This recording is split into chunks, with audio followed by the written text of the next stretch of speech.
wabarakatuh. Salam solusi. Solusi untuk berdiskusi. Perkenalkan kami dari kelompok 9. Saya Asli Wahyuni. Saya Aisyah Karina.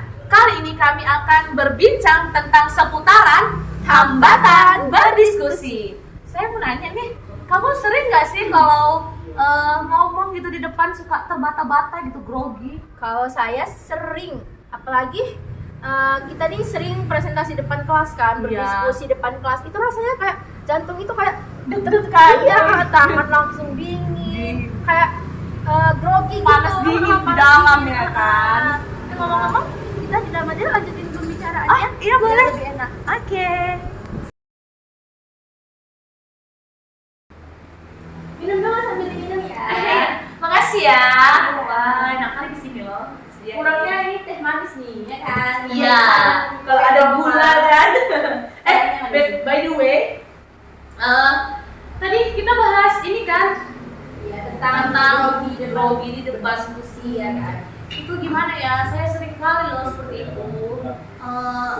Kalau ngomong di depan kan, saya ini sudah mempersiapkan nih seperti contoh kayak mau presentasi gitu kan. Dari rumah sudah saya paham gitu apa yang mau dibahas. Tiba di depan, lupa. Tiba-tiba entah jadi lari semua itu.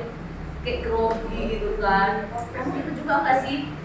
Iya, aku juga gitu. Kayaknya setiap orang pasti merasakan hal yang sama deh kayak kita. Ketika di depan itu berdiskusi sama teman pasti kayak rasanya entah itu kita ngomongnya belibet, entah kita itu ngomongnya kesalahan gitu. Kalau solusi dari aku biasanya, ya aku udah mempersiapkan dari sebelum-sebelumnya itu udah mempersiapkan apa yang mau disampaikan, dan itu pesan-pesan yang aku sampaikan itu harus jelas gitu, nggak boleh ngomongnya nggak boleh terlalu cepat, biar orang pun mengerti apa yang saya sampaikan gitu. Dan itu juga biasanya tergantung dari si penerima pesan itu sih.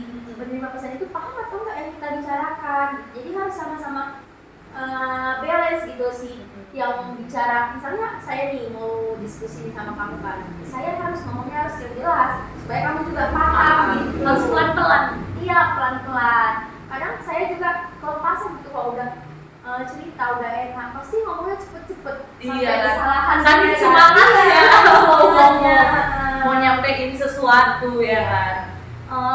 Berarti itu termasuk hambatan berdiskusi ya kan. hambatan itu ya seperti itu tadi. Yang pertama karena kita ngomong terlalu cepat, kurang jelas ya kan. Belum ada persiapan mau disampaikan itu seperti apa gitu. Iya. Penyampaian katanya itu kurang sesuai dengan PYD, ejaan, bahasa gitu. Jadi itu kurang percaya diri juga. Oh, kurang percaya diri juga. Iya ya. Saya suka nervous gitu kalau di depan ngomong. Ya, Iya. Apalagi depan kelas aja ketika kita presentasi pasti rasanya kayak gitu kan. Iya. Jadi kalau kayak disuruh nyanyi pun grogi juga pertamanya gitu. Tapi lama-lama nambah. Nanti ya kan. Karena mau turun. Kalau saya kadang lupa diri. Oh, lupa diri. Iya. Bisa lupa diri. Astagfirullahaladzim. Bisa ya lupa diri. Kalau saya enggak, saya pernah gini. Enggak mau saya.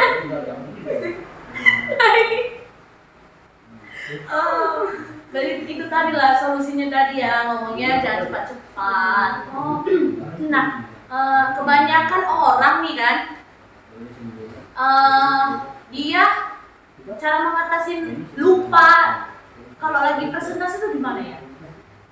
Kayak tadi saya bilang kan, kayak mau presentasi nih, sudah dipersiapkan nih dari rumah. Tiba sudah presentasi, buyar, apa yang mau dibilang tuh lupa gitu. Solusinya tuh gimana ya? Nah, kalau saya sendiri pengalaman pribadi ya, kalau misalnya biar matang itu benar-benar matang dari rumah itu, saya pasti mengulang beberapa kali mengulang hafalan saya itu. Terus saya sambil jalan-jalan tuh. Oh, sambil jalan pun menghafal ya? Sambil anggap aja kayak kita berdiri apa gitu. Berdiri, Tapi nggak ada orang. orang. Nah, ketika diimplementasikan ke depan kelas, itu kita anggap aja orang itu mereka itu cuma duduk diam gitu. Itulah. Kadang kan kita nih berusaha hafal karena dosennya killer gitu kan. nggak boleh nengok apa segala macam, nggak boleh pegang apa-apa gitu kan. Itu bisa karena ketakutan kita sendiri. Karena ketakutan juga jadi lupa ya. Mikir yang aneh-aneh. Aku nanti kalau ngomong gini gimana ya tanggapan dosennya gitu. Ya. Itu bikin menghambat kita juga loh kita berbicara itu. Boleh sambil dimakan? Ya, habiskan juga gak apa-apa. Itu mau pulang juga boleh ya. Masih banyak sekarang nanti kita beli lagi sekarang. Kurang teh. Perlu direpotin, beli pula gini. Apa?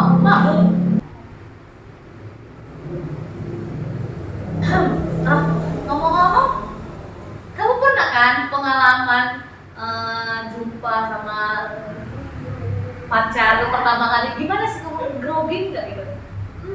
Itu pertama kali waktu jumpa juga rasanya memang grogi. Lalu ketemu pertama kali jumpa ya. Ngomong-ngomongnya masih gugup-gugup. Nanti kalau aku ngomong gini bakal salah nggak ya gitu. Takut salah ngomong lah gitu. Dia paham nggak ya yang aku ceritain, apalagi ketika waktu kemarin itu kan lagi boncengan itu kan nggak bisa ngomong karena mau nggak dengar kan nggak bawa angin ya.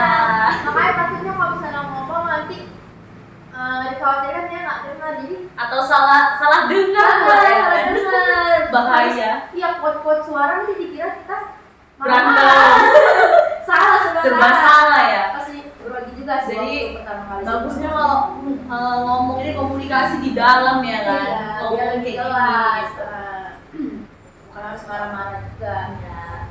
Terus itu ketika ngomong, apalagi ngomong sama lawan bicara kita ya kan, orang baru dikenal, lawan bicara Iya. sama orang yang kita Orang sukai tua yang kasih segan. ya, sama orang tua juga masih. Memang kalau ngomong itu kita harus jelas lah penyampaiannya, harus benar-benar jelas. Dia memahami kita juga memahami apa yang kita bilang itu gitu. Ya. Terus kalau misalnya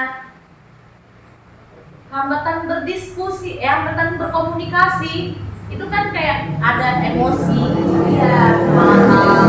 kalau misalnya sekarang misalnya nih kamu nih kan ada yang meninggal di saudara, kamu jauh nih kan, ada yang meninggal, alhamdulillah lah ya. Ada yang meninggal, pasti kamu ketika menyampaikan ke orang tua ini meninggal gini-gini, kamu pasti langsung ngomong itu Terburu-buru, cepat-cepat ya. sampai orang tua kamu pasti bingung kan, Panik. siapa yang meninggal gitu, karena kita penyampaian informasinya kurang jelas gitu, karena lagi ini juga shock ya kan, shock. Memang emosi itu juga memang mempengaruhi. Nggak itu aja sih, kayak kita lagi mau menyampaikan berita nih tiba-tiba gitu kan, saking senang ya kita mau memberitahukan ini mau kabar baik atau kabar buruk gitu kan, pengen cepat-cepat kasih tahu.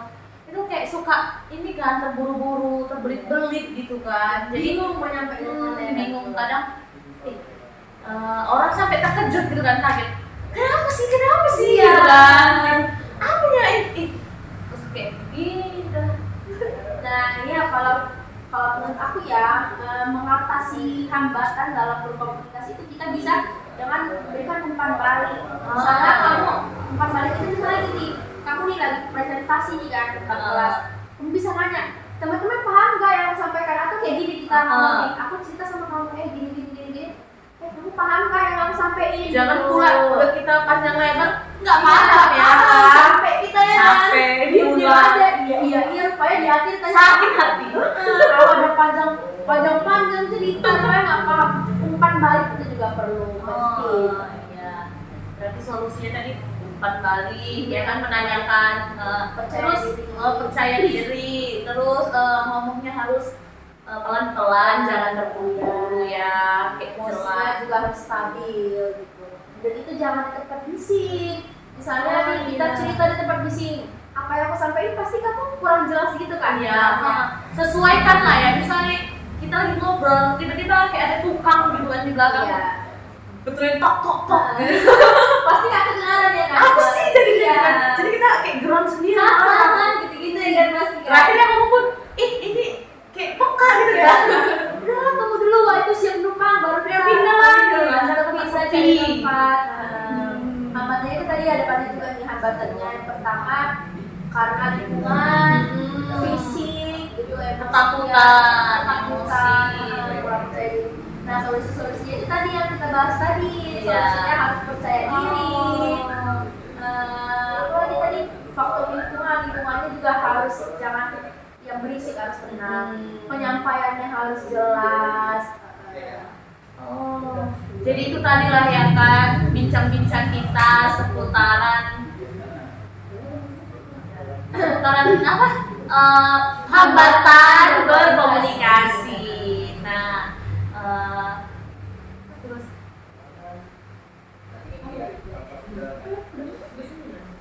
Coba minum lagi, minum.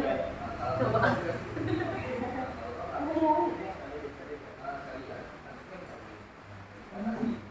Rasanya ini ya, hambar.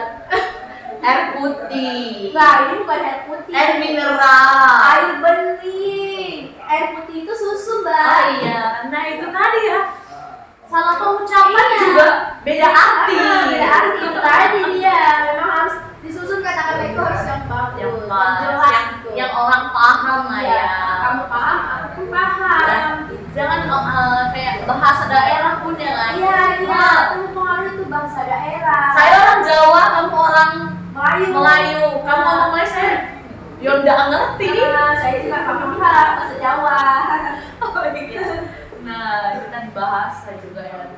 Gunakanlah bahasa itu sesuai daerahnya. Iya. Kalau kita ngomong sama orang yang beda suku nih, alangkah baiknya menggunakan bahasa Indonesia. Bahasa Indonesia pemersatu bangsa. Oke, pemersatu suku. Suku bangsa. Iya, benar juga. Nah, oke, kayaknya Ada jam berapa nih ya? Kita mau jam 1.15 ya, ada pagi. iya, ada tugas kampus lagi ya. Skripsi nggak? Gimana skripsinya? Alhamdulillah, tinggal nunggu ACC judul nih. ACC judul. Iya. Lama banget ACC-nya. Oh, Saya nggak sabar deh pengen bab 3. Bacanya udah siap apa belum itu? Belum. Udah nggak sabar bab 3 ya. Nggak sabar wisuda sih ya.